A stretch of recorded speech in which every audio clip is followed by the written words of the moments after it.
शिव की दुनिया में हम रहते हैं, हमारी दुनिया में वो शिव क्यों नहीं रहता? ये पीड़ा है उनकी कि हमारी दुनिया में वो शिव क्यों नहीं रहता। क्या शिव के शिष्य भी ऐसा ही करेंगे?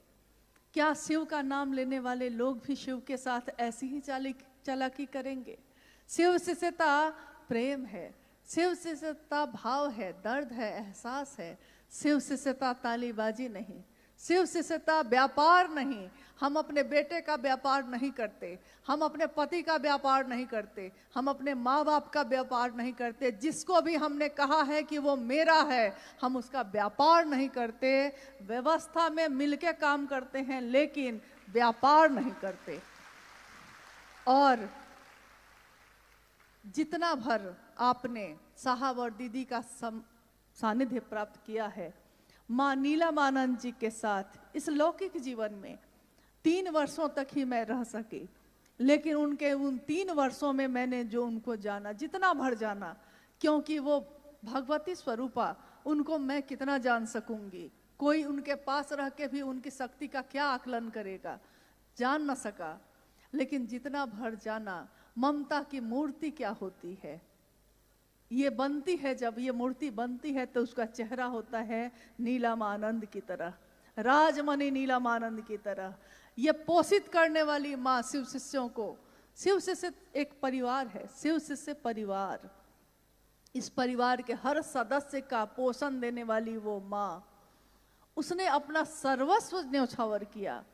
साहब हरिंद्रानंद जी ने अपने लौकिक कामनाओं की, अपने आकांक्षाओं की, अपने जीवन की छोटी छोटी खुशियों को न्यौछावर कर दिया अपने महादेव के। क्या उनका एक छोटा सा परिवार नहीं था? क्या उनके बच्चे नहीं थे? क्या उनकी पत्नी, उनके माँ बाप नहीं थे? थे। लेकिन उन्होंने कहा कि मैंने शिव के लिए किसी से समझौता नहीं किया, मैंने शिव के लिए सबसे ज्यादा शिव को चाहा, इतना चाहा, इतना चाहा कि सारे रिश्ते हल्के हो गए। और इतना चाहने के बाद उन्होंने कहा कि कर चले हम फिदा, हमारी सांसों में आज है वो, हमारी बातों में है। शिव की बात जहां भी चलेगी, बड़ी सुंदर पंक्ति है गीत की, हुस्न की बात चलेगी तो सब तेरा नाम लेंगे। शिव शिष्यता की बात चलेगी, हजारों साल बाद भी चलेगी, तो किसका नाम लेगा लोग? उन्हीं का, उन्हीं साहब हरिंद्रानंद जी का।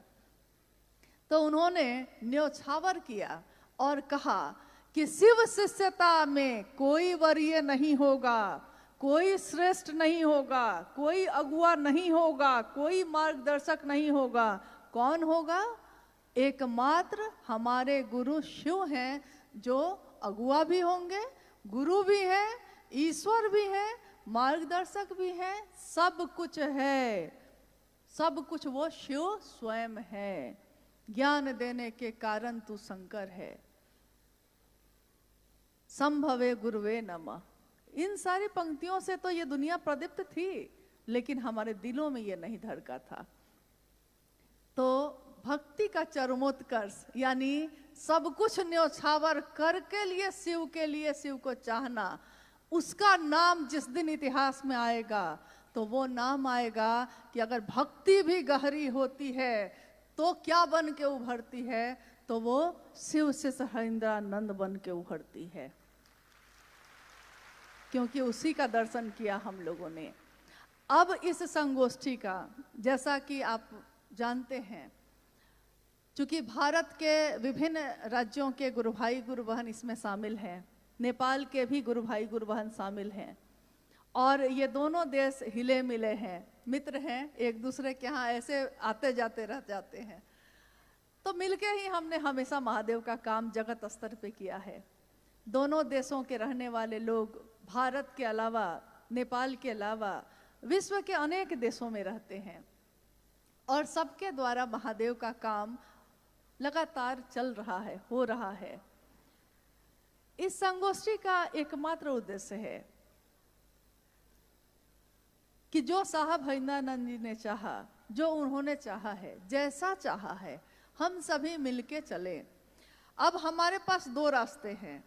एक रास्ता ये है कि हम सब मिलके एक दूसरे का पैर खींचें, हम सब मिलके एक दूसरे का रास्ता रोकें, चलने नहीं दें किसी को, न खुद चले न किसी को चलने दे।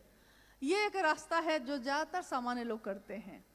और दूसरा रास्ता है कि हम सब मिलकर एक दूसरे की इतनी मदद करें कि चाहे जो आगे बढ़ के चले उसकी मदद कर दे, ताकि वो और आगे चले और आगे चले और आगे चले, और जगत गुरु शिव की शिष्यता जगत के एक एक व्यक्ति के दिल में गूंजे, सचमुच में, यथार्थ में, बोली में नहीं, भाषण में नहीं, सचमुच में हो।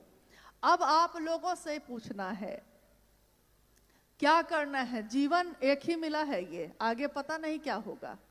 इस पार प्रिय मैं हूं तुम हो, उस पार न जाने क्या होगा। तो इस पार प्रिय जो मैं हूं और तुम हो, और इस पार जो भगवान शिव की शिष्यता मिली है, इस पार जो हमने साहब और दीदी का दर्शन किया है, ये दुनिया तो बड़ी खूबसूरत है, उधर का नहीं मालूम कैसा होगा। तो इस दुनिया में हम सब मिलकर क्या करेंगे, क्योंकि ये बहुत बड़ा मुद्दा है आज। सब मिलके क्या करने वाले हैं, हम सबका संकल्प क्या होगा। ऋग्वेद पहला वेद है धरती का। ऋग्वेद की अंतिम ऋचा यह कहती है, हमारी सभा एक हो, हमारे हृदय में जो भाव संचरित होते हैं वो एक हो, हमारी सोच एक हो, हमारी बोली एक हो। हम लोग जितने लोग यहाँ बैठे हैं, या वो सारे लोग जो आज सुन रहे होंगे, क्या किसी ने भी साहब हरिंद्रानंद जी की बातों को छोड़कर दूसरी बात को दोहराया है कभी? शिव जगत के गुरु हैं, मेरे हैं, आपके हो सकते हैं। ये किसने कहा? उन्होंने कहा। 3 सूत्रों का निरूपण, 3 सूत्रों के द्वारा हमारा मन शिव के लिए आवेशित हो सकता है और होता है। ये किसने कहा?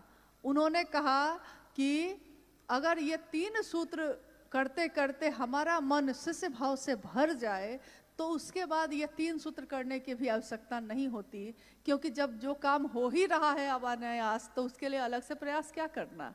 साइकिल चलाना सीखा था तो गिर गए थे बहुत बार, आज जो बार बार गिरते हैं उठते हैं, अब चलाना सीख लिया है तो साइकिल चल रही है। फोन पे बात करते करते साइकिल चल रही है, और एक दिन साइकिल चलाने के लिए बार बार गिरे थे।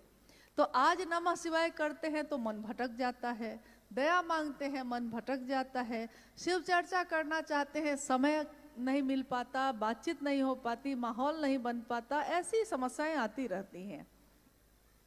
लेकिन अगर ये तीनों सूत्र नहीं होते तो हम लोग शिव से क्या करते? साहब हरिंद्रानंद जी के जीवन में 3 सूत्र नहीं थे। उन्होंने क्या किया था? उन्होंने सिंहेश्वर मंदिर से में उस शिव से दया की याचना ही की थी। 3 सूत्र उनके जीवन में नहीं थे, लेकिन उन्होंने शिव से दया मांगी थी। बुढ़ऊ इज्जत रखी है और शिव ने उनकी इज्जत रखी। साहब ने शर्त बनाई, जैसे आप दिखते हैं जो तस्वीरों में हैं या आदमी के भेष में आएंगे नहीं सीखूंगा, अब जो आप बताएंगे वही सीखूंगा। इन 3 सूत्रों को छोड़ के, ये 3 शर्तों को छोड़ के नमः शिवाय सा विधि उनके सांसों पे उतर गया।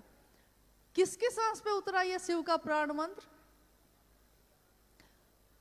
आपसे जिज्ञासा है मेरी तरफ से कि किसकी सांसों पे मुजफ्फरपुर के तुर्की में उस आम के पेड़ के नीचे संध्या की बेला में बैठे, किसकी सांसों पे नमः हवा के साथ आया और शिवाय उतर गया? ये किसके साथ हुआ था?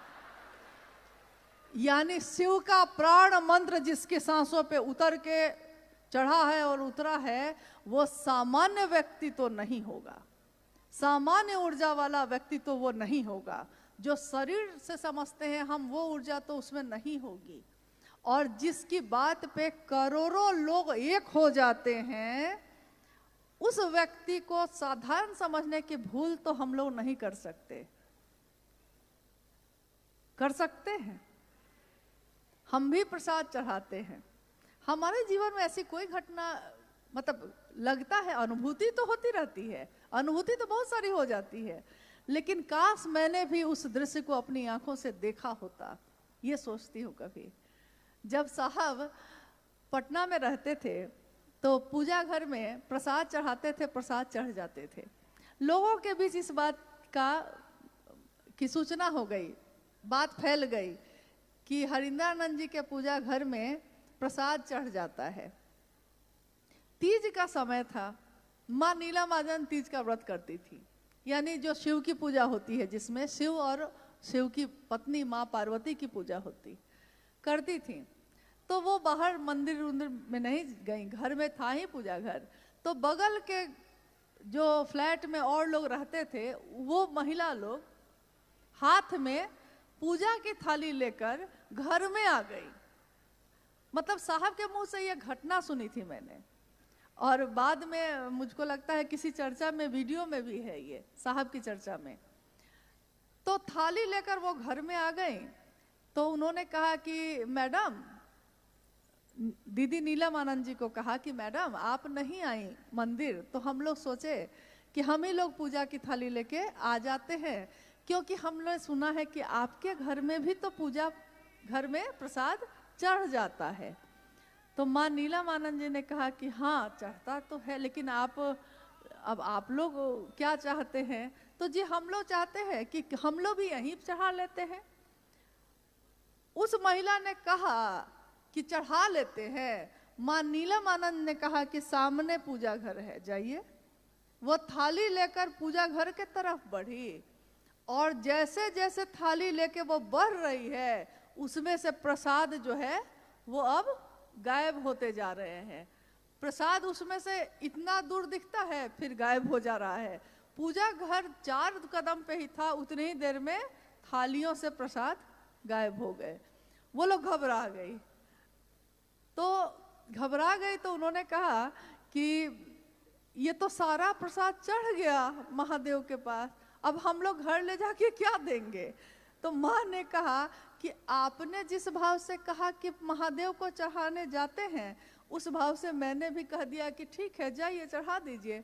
तो महादेव की सत्ता ने ग्रहण कर लिया।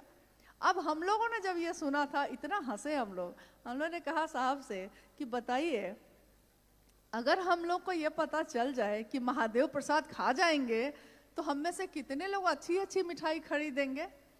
क्योंकि अच्छी मिठाई हम ये चुन के लेते हैं कि पति को कौन वाला पसंद है, पत्नी को कौन वाला पसंद है, बच्चा को चढ़ाते हैं महादेव को, लेकिन पसंद अपनी रख के, ताकि चढ़ाने के बाद खाएंगे हम खुद।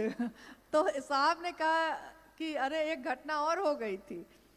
एक व्यक्ति थे, बाद में शायद विधायक थे उस समय, तो वो घर पे आए। उन्होंने कहा कि हरिंद्रानंद जी, सुनते हैं आपके पूजा घर में जो चढ़ाते हैं चढ़ जाता है, तो मैंने आज एक रेमंड की बहुत सुंदर चादर खरीदी, तो मैंने सोचा कि महादेव को चढ़ा के और फिर हम इसका प्रयोग कर लेंगे, हम इसका यूज कर लेंगे। साहब ने कहा चढ़ा दीजिए। छोटी सी एक खिड़की थी पूजा घर में, जैसे ही वो चादर ऐसे लेके बढ़े, खिड़की से हवा के झोंके के साथ चादर उड़ी और ये ले वो ले हवा में गायब हो गई। अब वो तो एकदम बिफर गए। उन्होंने कहा कि कोई तंत्र मंत्र लगता है आपने कर रखा है। कि मैं तो सोचा था ये क्या हो गया, माथा पकड़ के बैठ गए। अब साहब ने सोचा कि अगर इसको कोई चादर नहीं देंगे तो भाई ये तो अभी से बना भी नहीं है, पता नहीं मन ही टूट जाएगा इसका, दूसरा कहेगा कि अब से कभी महादेव को कुछ चढ़ाएंगे ही नहीं। तो उन्होंने कहा नीलम, अगर बक्सा में कोई चादर है तो निकालो, इनको दो।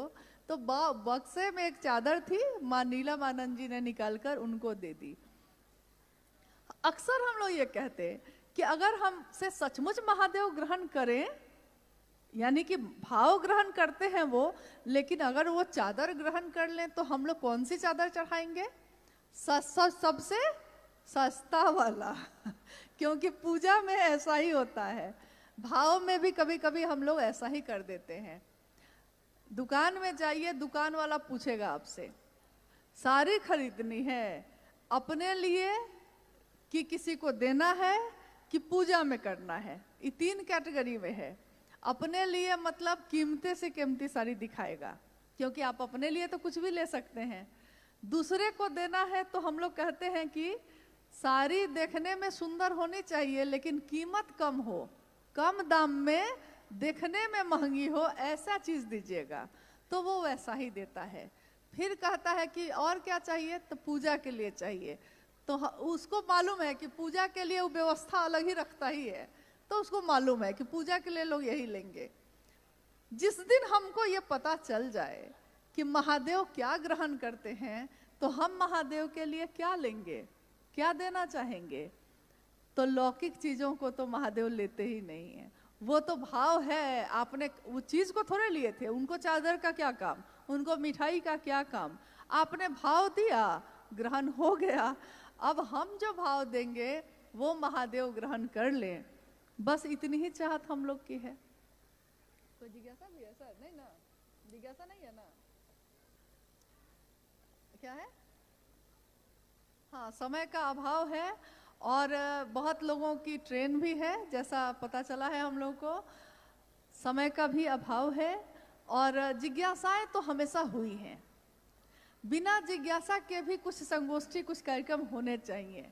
जब प्रेम हो जाता है तो व्यक्ति मौन हो जाता है।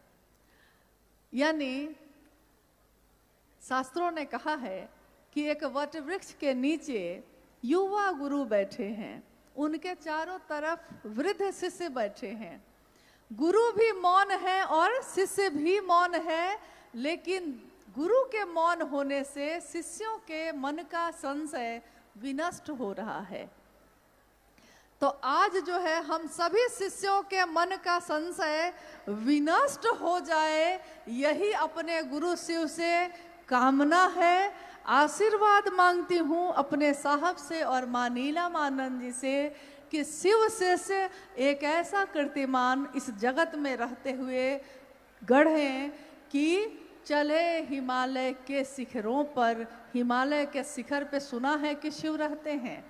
कैलाश कहाँ है? जहाँ महादेव रहते हैं। महादेव कहाँ है? जहाँ कैलाश है।